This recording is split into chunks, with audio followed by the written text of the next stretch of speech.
So some theorems we have to prove. First one is probability of the impossible event is 0.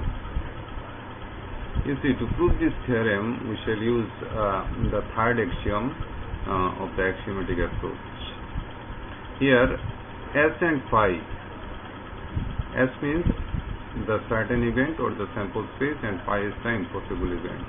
These two are mutually disjoint, and their union, S union phi, equals to S. So if we take probability both sides, what happens? Ps union phi equals to Ps plus P phi. So we can write this way: probability of union equals to sum of the probabilities if and only if the events are mutually disjoint. So since S and phi are mutually disjoint, we can write Ps union phi equals to Ps plus P phi equals to Ps, and eventually we get P phi equals to 0. And you have to mention in the right side, since S and phi are mutually disjoint. Then P a bar equals to 1 minus Pa. Here A and A bar,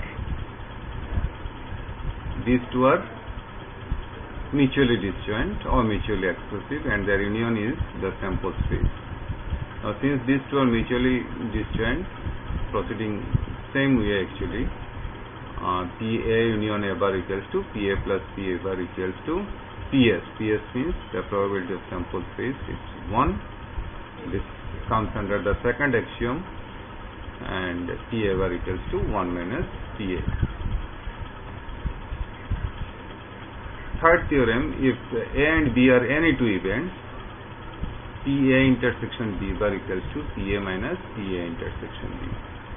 Here it is said that A and B are any two events. That means in the Venn diagram they will have some common area. If it is said like that, if A and B are any two mutually exclusive events, only then in the sample space you will not get the common area. But since here A and B are any two events, that is not necessarily mutually exclusive. So they have some common area in the sample space. Now identify this area, A intersection B bar. This is the area A intersection B bar, and this is the area A intersection B, and this one is the area A bar intersection B. So A can be, now if this is the event A, then A can be written as the union of two mutually disjoint sets or two mutually disjoint regions, A intersection B bar and A intersection B. These two, A intersection B bar and A intersection B, these two are disjoint, mutually disjoint. So if we take probability both the sides, Pa equals to probability of A intersection B bar union A intersection B, and as these two are mutually disjoint, we can write as sum of their probabilities. So eventually we get Pa intersection B bar equals to Pa minus Pa intersection B. Another theorem, better you do it yourself. If A and B are any two events, A bar intersection B equals to Pb minus Pa intersection B. You do it yourself. I leave it for you. Then next theorem, if B is a subset of A, that means if B is contained in A, then probability B less than equal to probability A. Now here, so in the Venn diagram, this rectangular area is the sample space or the universal set, and in the set we see B is contained in A. Now definitely A and B are not mutually exclusive, but this B and A intersection B bar, which is the area A intersection B bar, the dotted area, this is the A intersection B bar. So B and A intersection B bar, these two are mutually exclusive, and we can write A as A equals to B union A intersection B bar. And since B and A intersection B bar are mutually disjoint, so if we take probability, what happens? Probability B union A intersection B bar, and as a result we get PB plus PA intersection B bar. Now probability of any event is always greater than equal to 0 and less than equal to 1. Now since this is probability B A intersection B bar is greater than equals to 0, so definitely we get PB less than equal to PA. Next theorem. Again it is said if B is a subset of A, then PA intersection B intersection B bar equals to PA minus PB and PB less than equal to PA. So B is subset of A and definitely B and A intersection B bar are mutually exclusive events. You see it, very simple. Here also we have applied the third axiom of axiomatic approach and we have got the result. Some examples which are in your book. If A and B are any two events, express the following symbolically, only A occurs.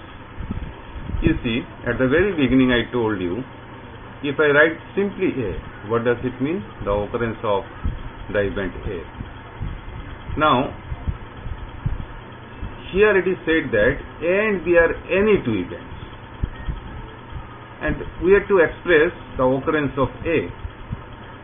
Only A occurs.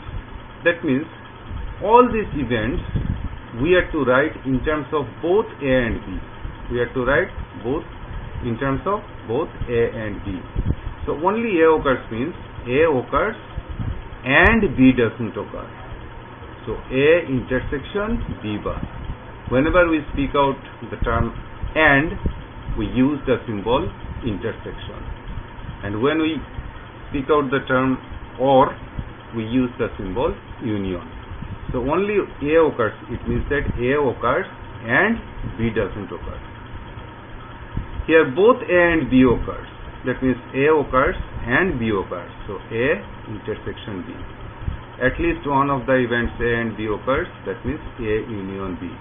So at least one of the events means either A occurs or B occurs or both of them occurs.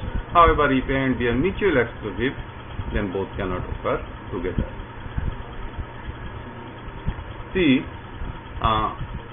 another example. A, B and C are three arbitrary events. Find the expression in the context of A, B and C. Only A occurs. So here what you have to do, you have to write the occurrence of the event in terms of A, B and C.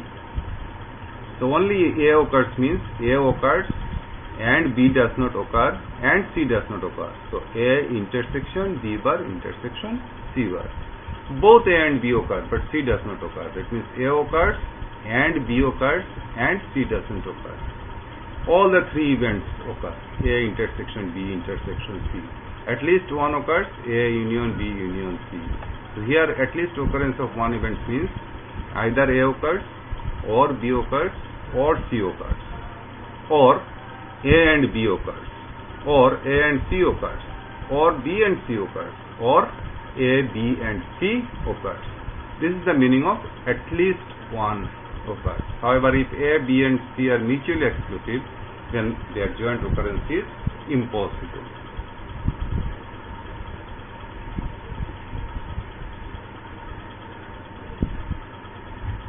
At least two occurs. At least two occurs means either A and B occur and C doesn't occur, or A and C occur and B doesn't occur, or B and C occurs and A doesn't occur, or A, B and C, all of them occur. At least two occurs means two occurs or three occurs. Similarly, you see other events are mentioned. Now this is the addition theorem of probability for non-mutually exclusive events. If A and B are any two events, not necessarily mutually exclusive, then we have to prove PA union B equals to PA plus PB minus PA intersection D. And see the Venn diagram, the rectangular area is the sample space, and this is B and this one is A, and this common area is A intersection B. So as it is said that A and B are any two events, so in the Venn diagram we shall have some common area. And A bar intersection B. This is the dotted region, and this region is A intersection B bar. This region, this horizontal line region, A intersection B bar. Now A union B can be written as A union A bar intersection B. What is the motive to write this way? So basically we have written A union B in terms of union of two mutually disjoint events. So here A and A bar intersection B, these two are mutually disjoint events. So eventually we can apply the third axiom of the axiomatic approach. So if we take probability both sides, we can write PA plus P A bar intersection B. Next step, what happens? I have given cross mark. Better you don't use this one. You go straight here. We have just added PA plus P A bar intersection B. We have just added PA intersection B and then subtracted again. What's the objective? You just see. So PA plus P A bar intersection B union PA intersection B. Why you have written these? That means sum of two probabilities as probability this union this, because A bar intersection B and A intersection B are mutually disjoint. And here in the next line, A bar intersection B and A intersection B and their union, you see, A bar intersection B and A intersection B, their union is PB. Up to this, your proof is complete. PA union B equals to PA plus PB minus PA intersection B. Now I tell you one thing, if A and B are mutually exclusive, then what happens? Mutually exclusive means their simultaneous occurrence or joint occurrence is impossible. That means probability of their joint occurrence becomes 0. So if A and B are mutually exclusive, PA intersection B equals to 0, and ultimately we get PA union B equals to PA plus PB, PA plus PB. So this is the addition rule of probability for non-mutually exclusive events. And for three events, they are also non-mutually exclusive. We have to prove PA union B union C equals to, you see this. So here PA union B union C, we have written PA union B union C. B union C we have taken in a bracket. So in the next step, what we have done? A is taken as A, and suppose B union C is taken as B. Again we get PA union B. We applied that theorem, earlier one theorem, PA plus PB minus PA intersection B, and eventually we get this one.